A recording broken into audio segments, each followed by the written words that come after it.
Good morning, everybody. Soon to be afternoon. Today is, I can't remember the date. Oh, the 18th of July. Ha! 2012. Unless somehow I time traveled by accident. And we're running on 9 days and counting until the UN vote on the gun ban treaty. And unfortunately, I haven't really been able to stay up to date. So I don't know yet exactly what's in it. I'm going to be doing some looking probably tonight. Ta-da! But be wary of that. We don't have to freak out too much. I'm positive that Obama's going to sign it. But he still has to bring it to the Senate if he wants to go about things legit. But also, I would highly recommend that you keep an eye out on the presidential actions page of the White House website. I'll try to be doing the same, but I wouldn't be surprised if shortly following the UN treaty, you'll probably see an executive order pertaining to it in some way, if it hasn't already happened. I would not be surprised at all, because I'm pretty sure that if you brought it up with the Senate, and I'm not exactly sure how that process goes, whether he's got to do it with the House first and then the Senate, or if it just goes straight to the Senate or what. I'm pretty sure it's not going to go through that way. So he's going to have to rely on an executive order. But that's neither here nor there.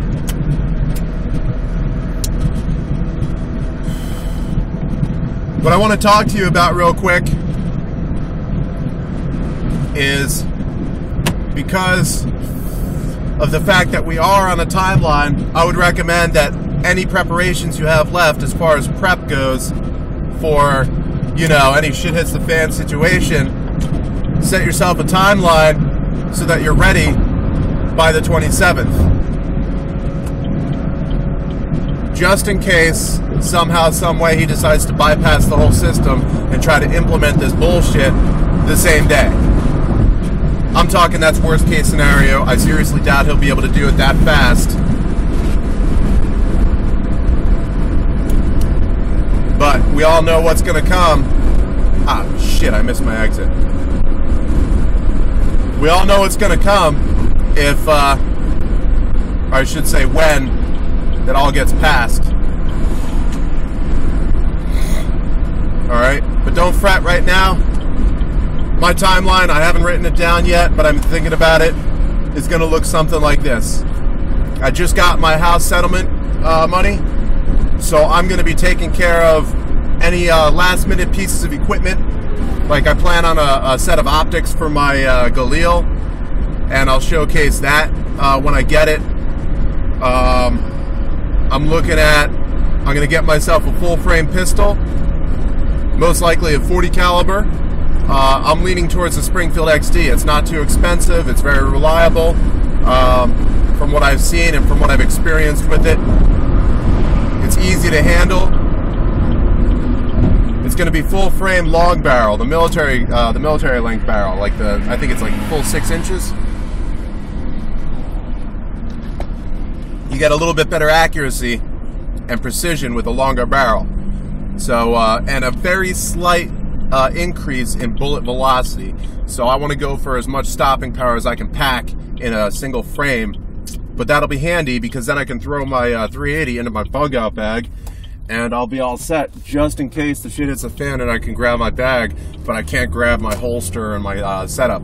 I plan on getting a what I like to call a drop leg holster, but a lot of people call it a thigh rig, which is basically a holster that sits down low, gunslinger style. Safariland makes a couple of great models of that, so I'll probably showcase those as well when I get them. So that's going to be my first priority. That'll probably take the next 2 to 3 days to do, maybe a little bit more. But once I got the ball rolling on that, next thing is I'm going to double check my bug out bag. I'm going to see if I can streamline any of the stuff in there. utility is good. What I mean by utility is take out all of your stuff in your bug out bag and take a look at every single item that you've got and try to figure out, is there an alternate use for those items? All right. What I mean by that is, like, you got a pocket knife. Well, you can do a whole lot of stuff with just the blade, but if you've got like a full-blown e-tool, I'm sorry, not an e-tool, multi-tool like a Gerber, or preferably a Leatherman, if you can hack it. That's a good, reliable brand for the most part. You know, obviously you got a lot of utility there because there's a lot of tools on that knife setup. But there's other things too, like an e-tool. I have it on the outside of my bug out bag. You saw it on my old one. It's like that on my new one. And I have it there just in case, for whatever reason, I run out of ammo, or, you know, for some reason I can't get to my weapon, which is a definitely that would be a no good thing, to have a weapon that's out of reach in the shit hits the fan situation. You always want to keep your primary weapon at the very least within hand's reach, and preferably all of them, just to prevent any potential threat from gaining control of any of your weaponry.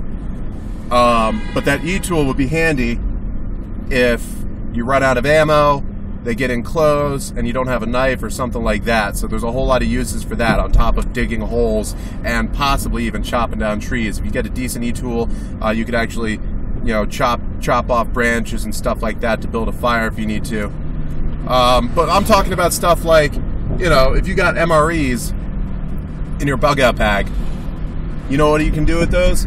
You can cut off a piece of plastic from the MRE package real quick, and you could use that as an occlusive dressing. I believe I mentioned that a while back, talking about a sucking chest wound. If somebody's got a sucking chest wound, you can use that for an occlusive dressing. 550 cord, a number of uses for that. You know, duct tape, you know. If something falls off your bag and you need a quick fix, duct tape the hell out of it and you're good to go for a couple of hours at least. You know what I mean? Even stuff on your weapons. I mean, shit like the AK-47 and the Galil, simple stuff with not a lot of moving parts. You could probably, like, if your handguard falls off, duct tape it to the fucking barrel. You know what I mean? Especially handy on an AK when you got the top heat shield. You could just duct tape that shit together and you don't have to worry about that duct tape getting melted onto your barrel and fucking shit up. What else? Zip ties. That's something too. If you can get a good durable set of zip ties, they're handy as a makeshift pair of handcuffs if you don't already have a set. They're handy, you know, to secure things to your bag, you know, secure wires if, you know, for whatever reason you got to work with electricity or electronics, different stuff like that. So there's all sorts of uses for that. But if possible, all the stuff that's in your bag or going to be on you, try to make sure that there's multiple uses for it and memorize the location of every item, you know?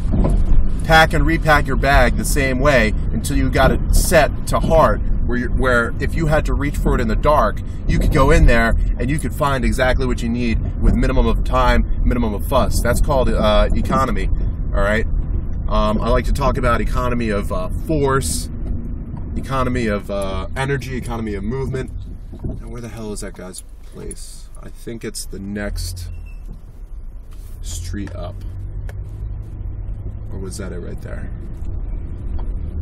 Alright, I'm going to cut this short now because I'm about to hit my destination here. But that's just some things to think about.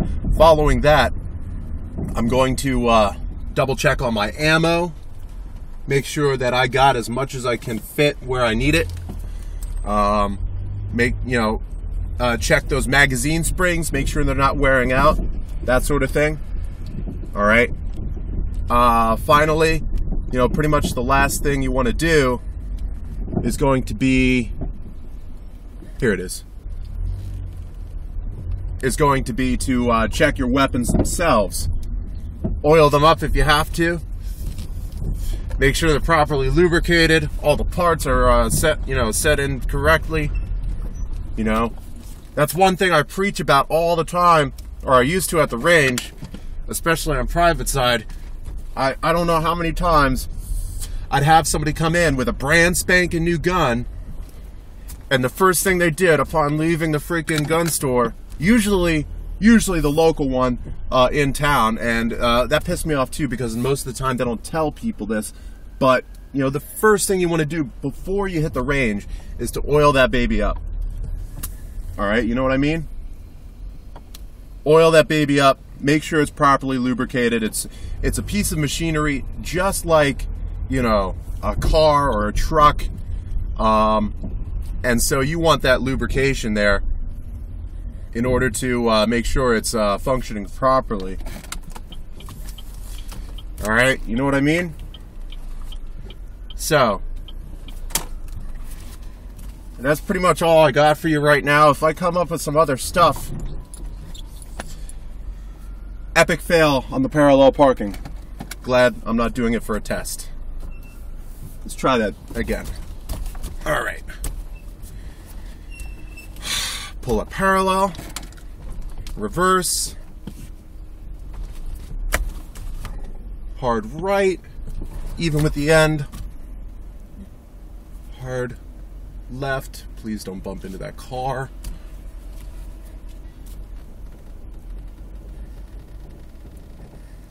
Oh! And I'm right up on the curb.